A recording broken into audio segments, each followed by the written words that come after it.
Hello, what's up mga beshi? Welcome back to my vlog! Hi! O, di hanap po tang isa. Ay, naku, yung gamato yan. Isa na. Hi, guys! Okay, for the third time, nagpakita yung gamato. Ay,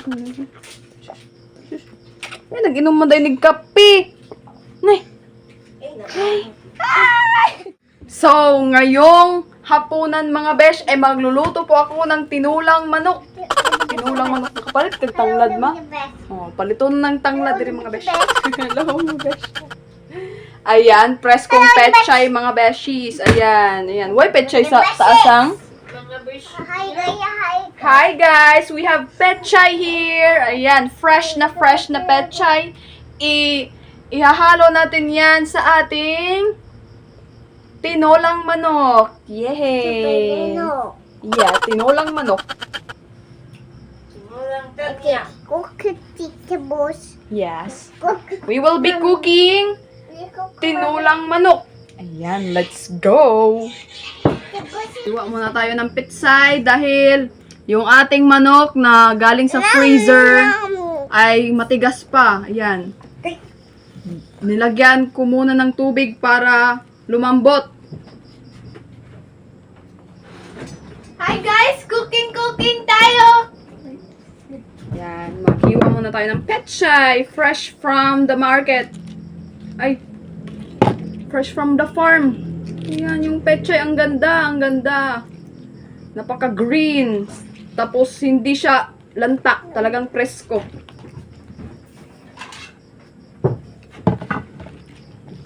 Hiwa tayo ng petchay, mga beshi. Yarn. Wala po siyang uod. Walang uod mga besh. Ayan. Walang uod.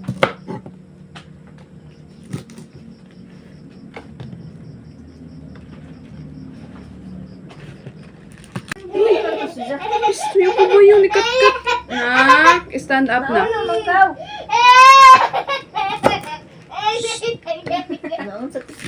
Ay, nabato. Ay, nabato ikaw. Ayan mga besh. Naman to si Kisa? Ayan, may sibuyas tayo at saka may tanglad. Tingnan nyo yung tanglad. Napakalaki. Magkano to ma? 5 pesos? 5 pesos tanglad. Dahil wala kaming tanglad dito mga besh. May tinanim si Wailingaw na tanglad pero namatay. Inalagaan naman namin. Pero talagang hindi suitable yung lupa dito. Kaya hindi kami masyadong nagtatanim ng gulay. Quince.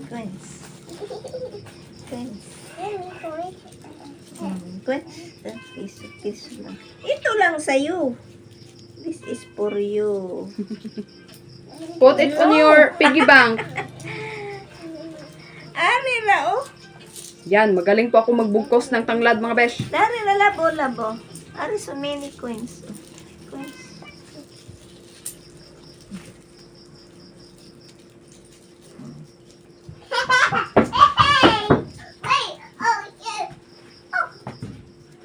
Yan. Set aside natin itong isa para sa future cooking natin. Like on here. Ari. Si Tanya. Give me no more na. No more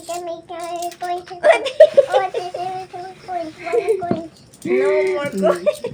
Nanghingi ng coins para sa kanyang piggy bank. Yan. Put it on your piggy bank. No more Okay? coins na. Nanghingi ng coins sa kanyang mamala dahil ilalagay daw niya sa piggy bank niya. Say thank No you. more money na. Thank you, mamala. No more na. No more. You have more. You have more coins. Put it in your piggy bank.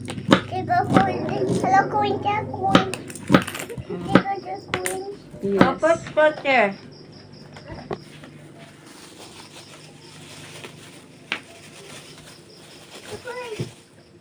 Yan mga besh, at nakahiwa na po tayo ng sibuyas. Kumbati. Sige, butang kuin. Sige, dapat kuin sa papa. Yan na si Wailing now. Wash out. Dapat lagi kuin sa papa lagi. No, dapat kuin sa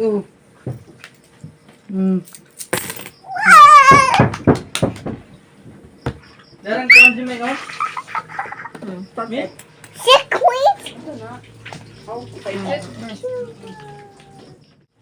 Yan, hugasan ko na po yung pechay.